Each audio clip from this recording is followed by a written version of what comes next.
긴박한 전투 현장, 날아오는 총탄과 포탄 때문에 몸이 다쳤을 때 가장 먼저 달려오는 건 바로 의무요원들이겠죠. 의무요원 양성 임무를 전담하고 있는 국군 의무학교의 교육 현장을 정치훈대위가 직접 찾아갔습니다. 살려야 한다. 바로 국군 의무학교의 슬로건인데요. 저는 오늘 직접 전장 환경을 그대로 구현해 놓은 국군 의무학교 전장 환경 실습실에서 교육생으로 직접 참여해 보겠습니다. 국군 의무사령부 예하 국군 의무학교에 위치한 전장 환경 실습실. 육해공 해병대 등 각군 4,000명의 의무요원들이 매년 이곳을 거칩니다. 저는 전장 시뮬레이션 교관 송현석 상사입니다. 지금부터 전장 시뮬레이션 수업을 진행하도록 하겠습니다. 이날의 교육은 전장 시뮬레이션 교육이 어떻게 구성되어 있는지 직접 기자가 체험해보는 방식으로 진행됐고, 방금 입소한 의무훈련병이 됐다는 가정하에 기본적인 이론 수업부터 시작했습니다. 함께 조를 이룬 장병들과 보급받은 교보제도 확인하고 곧이어 응급조치의 기본 필수품인 전투용 지혈대 사용 방법부터 배웠습니다.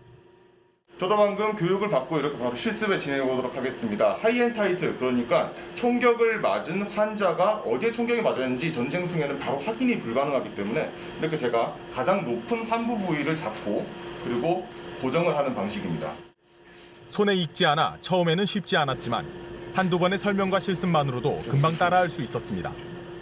약 1시간 동안 진행된 지혈대 활용법과 응급조치에 대한 교육이 종료되고 본격적인 실습으로 이어집니다. 이론 교육장 바로 옆 천막이 거치고 드디어 시뮬레이션장이 기자의 눈에 들어옵니다. 곳곳에 널브러져 환자 역할을 하는 시뮬레이터들과 물품 등이 시선을 붙잡고 넓은 화면 속 전장 환경을 묘사한 영상에 맞춰 조명과 연기까지 더해지자 전투 현장에 들어와 있는 착각을 심어줍니다. 상황 설명이 끝나자 곧바로 훈련에 투입됩니다. 지금 환자 어떤 상황이죠? 현재 지금 의식이 있는데 말을 하고 있어서 의식이 있는데 이제 호흡곤란 증상을 호소하고 있는 것 같아서. 환자 맥박 확인하겠습니다. 실제로 피에서부터 이렇게 장기에 이르기까지 정말 환자가 쓰러져 있는 것처럼 구현되어 있는 상황입니다. 실제로 이 마네킹 입에서는 신음소리, 말 그대로 아픈 모습을 표현하고 있는 그런 신음소리가 계속해서 나오고 있는 상태입니다.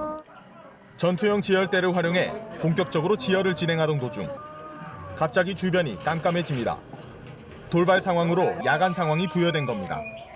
오로지 손전등 하나에만 의지해 임무를 수행해야 하는 상황. 급작스러운 상황 부여에 손은 더욱 다급해집니다.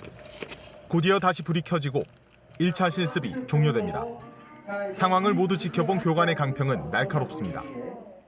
첫 번째 실습이 끝났습니다. 사실 주간과 야간 상황이 왔다 갔다 이렇게 공존을 하면서 상당히 당황스럽기도 했고, 실제로 이 마네킹에서 큰 소리로 신음이 나오기 시작하면서 저도 많이 당황을 했고요.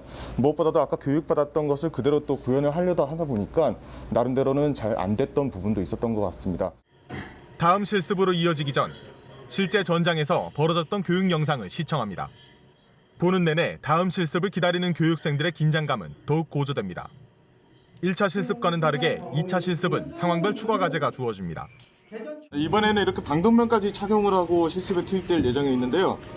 당연히 방독면을 쓰고 있다 보니까 호흡도 상당히 곤란하고 전장 환경에 맞게끔 구현을 한 상태에서 이제 투입돼서 실습 진행해 보도록 하겠습니다. 쓰러진 환자를 향해 달려갔지만 방독면을 착용한 상태에다가 주변의 소음 때문에 조원들 간의 의사소통 자체가 불가능했습니다. 거기에 계속해서 나오는 시뮬레이터의 신음소리까지 더해지면서 주변은 아비규환 그 자체였습니다. 오늘 교육이 모두 다 끝이 났습니다. 제 손에는 이렇게 보시는 것처럼 피로 가득한데요. 오늘 시뮬레이터도 이렇게 고생한 것처럼 완료된 상태로 이렇게 누워 있습니다. 필시 전장 상황이 실제로 발생했을 시에 이렇게 긴급한 상황 속에서 폭음도 들리고 많은 연기도 뿜어 나오는 상태에서도 사람이 공황 상태에 빠진 상태에서 이런 응급조치를 해야 되는 상황이 발생을 할 텐데, 여기에 대해서 저도 군인으로서 어떻게 대처해야 될지 한 번쯤 생각해 보게 되는 상황이었습니다. 가상의 전장 상황. 그러나 제대로 구현된 훈련장과 교관과 조교들의 지속적인 상황 부여가 함께 동반된다면 실제 전장에 나와 있는 것 같은 착각을 불러일으키기에 충분했습니다. 특히 정예 전투 현장 의무요원 양성. 바로 국군 의무학교가 항시 지니고 가야 할 핵심 과제입니다. 조교 임무를 수행하기 위해서 공부했던 것들이 많습니다. 그런 많은 것들을 저만 알고 있는 것이 아닌 많은 교육생들에게 알려주어서 최정예 의무병을 양성하는 데 도움이 되는 조교가로서의 임무를 다하고 싶습니다. 국민과 군의 신뢰를 받는 일. 바로 기본인 신뢰를 지키기 위해 국군의무사령부와 국군의무학교는 지속적으로 연구와 시설 확대를 통해 발전해 나갈 예정입니다. 2022년도에 의무종합훈련센터가 완공될 예정입니다.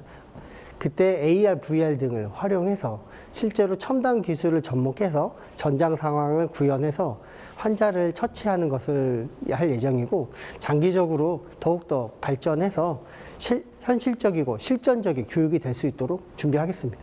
처음에 실습하셨을 때는 보통의 우리 교육생이 1차 실습했을 때와 크게 차이는 없었습니다. 하지만 2차 실습하셨을 때는 그래도 군생활 경험이 있으신지 훨씬 더 리얼하고 되게 의무병보다 더 뛰어나고 현실적으로 해주신 모습을 보고 대한민국이 군인이 언제 어디서든 병과에 상관없이 기본은 다 우리가 하는구나, 너무 뿌듯했습니다. 국방뉴스 정치훈입니다.